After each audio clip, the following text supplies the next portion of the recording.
Praise the Lord. மீண்டும் உங்களை சந்திப்பதில் மகிழ்ச்சி அடைகிறேன். பிரியமானவர்களே, நாம் தொடர்ச்சியாக வேத பகுதிகளை தியானிக்கிறது நமக்கு ஆசீர்வாதமாய் இருப்பதற்காக கர்த்தரை துதிக்கிறேன். பிரியமானவர்களே, வேதத்தில் ஏராளமான கேள்விகள் உண்டு. நமக்கு வேதத்தை வாசிக்கும் பொழுதும் சில கேள்விகள் எழும்புவது உண்டு, சந்தேகங்கள் எழும்புவது உண்டு. அப்படி நமக்கு உண்டாகிற கேள்விகளும் இருக்கிறது. ஆனால் தேவனிடத்தில் ஏராளமான கேள்விகளை கேட்டார்கள். தேவனுடைய பிள்ளைகள் கேள்வி கேட்டிருக்கிறாங்க, நிறைய கேள்விகள் இருக்கிறது. தேவனுடைய ஊழியர்கள் கேள்வி கேட்டிருக்கிறாங்க. ஆனால் அதே நேரத்தில் மனிதர்களை பார்த்து ஆண்டவரும் கேள்வி கேட்டிருக்கிறார். நிறைய கேள்விகள் வேதாகமத்தில் இருக்கிறது. அதில் முக்கியமான ஒரு சில கேள்விகளை உங்களுக்கு முன்னாடி வைக்க விரும்புகிறேன். ஆதியாகமத்தின் புஸ்தகம் 3ஆம் அதிகாரம். ஆண்டவர் கேட்ட முதல் கேள்வியை தான் இன்றைக்கி நாம் கொஞ்சம் தியானம் பண்ண போகிறோம்.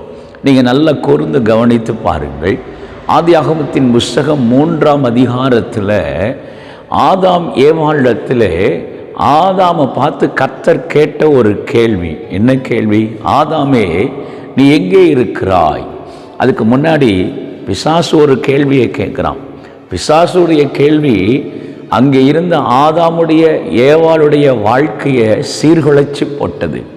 ஆனால் தேவனுடைய கேள்விகள் மனிதனுடைய வாழ்க்கையில் மாற்றத்தை விரும்பி இருக்கிறதை நம்ம பார்க்க முடியும். ஆண்டவர் இந்த கேள்வியை ஏன் கேட்குறாரு? நாம் அதை முதல்ல கொஞ்சம் யோசிப்போம். இந்த ஆதாமும் ஏவாளும் தேவன் அவர்களுக்கு கொடுத்த கட்டளைகளை மீறி ஆண்டவர் சொன்னார், நீ எல்லா மரத்தின் கனியையும் புசிக்கலாம், ஆனால் நன்மை தீமை அறியத்தக்கதான கனியை புசிக்கக்கூடாதுன்னு சொன்னார். ஆனால் இந்த ஏவாளும் ஆதாமும் அதை மறந்து ஆண்டவருடைய கட்டளையை மீறி அந்த பழத்தை புசித்தார்கள். இப்போ ஏன் இவங்ககிட்ட இந்த கேள்வி வருது? தேவனுடைய கட்டளையை மீறினதுனால இந்த கேள்வி வருது.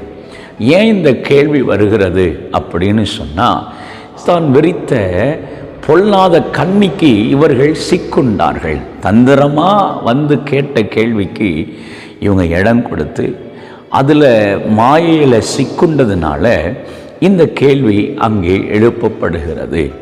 ஏன் இந்த கேள்வி எழுப்பப்படுகிறது? 3வது பாருங்களேன். ஆண்டவர் நன்மை தீமை அறியத்தக்க கனியை புசிக்கக்கூடாதுன்னு சொன்னார்.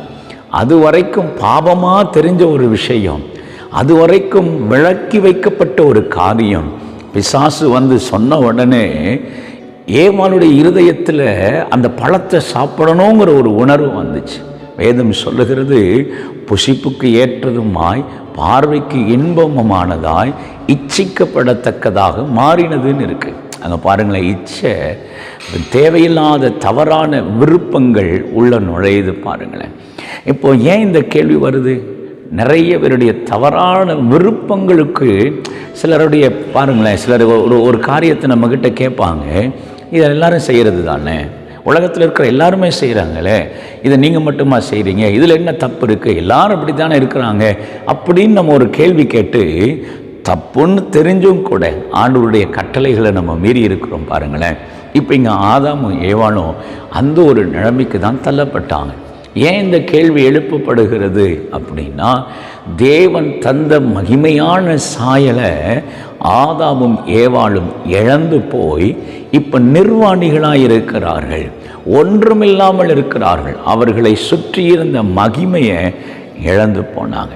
இன்றைக்கி ஆண்டவங்க கூட பேசுகிறார், ஆதாமே எங்கே இருக்கிறாய் அப்படின்னா, ஆண்டவர் இவனுக்கு ஒரு மேன்மையை கொடுத்து, ஆண்டவர் இவனுக்கு ஒரு மகிமையான ஸ்தானத்தை கொடுத்து, அவனை சுற்றிலும் ஒரு மகிமையான பிரசன்னத்தினால் நிரப்பியிருந்தார். பாருங்களேன், இன்றைக்கி அதெல்லாம் இழந்து இன்றைக்கு நிர்வாணியாக இருக்கிறான். அது மாத்திரம் இல்லை, வேதம் சொல்லுகிறது கர்த்தருடைய சன்னதிக்கு விலகினான்னு இருக்குது, கர்த்தருடைய சமூகத்தை விட்டு விலகி போனான்னு இருக்குது. ஏன் இன்றைக்கி இந்த கேள்வி வருது அப்படின்னா, இன்றைக்கி நிறைய பேருடைய வாழ்க்கை கர்த்தருடைய சமூகத்தை விட்டு விலகி போயிருக்கேன். பிரியமானவர்களே, நீங்கள் கொஞ்சம் யோசித்து பாருங்கள். தேவனுடைய கேள்வி, நீ எங்கே இருக்கிற? உனக்கு நிர்வாணி என்று அறிவித்தவன் யார்? இதை நீ புசிக்க வேண்டான்னு சொன்னிய கனியை நீ புசித்தாயோ அப்படின்னு ஆண்டவர் கேட்டார். இன்னைக்கு ஆண்டவர் விரும்பாத காரியங்களுக்கு அநேகர் இடம் கொடுத்து தேவனுடைய மகிமையை இழந்த ஒரு சூழ்நிலைக்கு தான் இன்றைக்கி நம்ம வாழ்ந்துக்கிட்டு இருக்கிறோம். இன்றைக்கி கொஞ்சம் யோசித்து பாருங்களேன். இந்த கேள்வியை நம்மக்கிட்ட ஆண்டவர் கேட்டால், இல்லை ஆண்டவரே, நான் ஆதாமை போல் நான் பாவம் செய்யலை, மகிமையை இழக்கலை, நான் உமக்கு பிரியமாக தான் வாழ்கிறேன்னு சொல்கிற ஒரு நிலைமை இன்றைக்கி நமக்குள்ளே இருக்குதா? இல்லைன்னா இன்றைக்கி இந்த ஆதாமை போல் நாமளும் மகிமை இழந்தவர்களைப் போல தான் நான் வாழ்ந்துக்கிட்டு இருக்கோம். இந்த உலகத்தினுடைய பிடியில் நம்ம ஓடிக்கிட்டே இருக்கோம் தானே அர்த்தம். அதனால தான் ஆண்டவர் ஆதாமை பார்த்து கேட்டார், ஆதாமே நீ எங்கே இருக்கிறாய்? இன்றைக்கி இந்த காலை வேளையில் ஆண்டவருடைய ஒரு கேள்வி, நீ எங்கே இருக்கிறாய்? நீ எங்கே இருக்கிறாய்? உன் இடம் அது கிடையாது. நான் உன்னை முன்குறிச்சிருக்கிறது, உன்னை தெரிந்தெடுத்திருக்கிறதுக்குரிய இடம் அது இல்லையே. நீ எங்கே இருக்கிறாய்? நாம் இருக்கிற இடம் ரொம்ப முக்கியங்க. நம்ம வாழ்கிற வாழ்க்கை ரொம்ப முக்கியம். கிறிஸ்துவ வாழ்க்கைங்கிறது ஏதோ ஞாயிற்றுக்கிழமை ஆலயத்துக்கு போய் அட்டண்டன்ஸ் போடுறது மாத்திரம் அல்ல. நாம் இருக்கிற ஒவ்வொரு நிமிஷமும் தேவன் வைத்த இடத்துல தேவன் விரும்புகிற வாழ்க்கையை வாழ்கிறது தான் ரொம்ப முக்கியம்.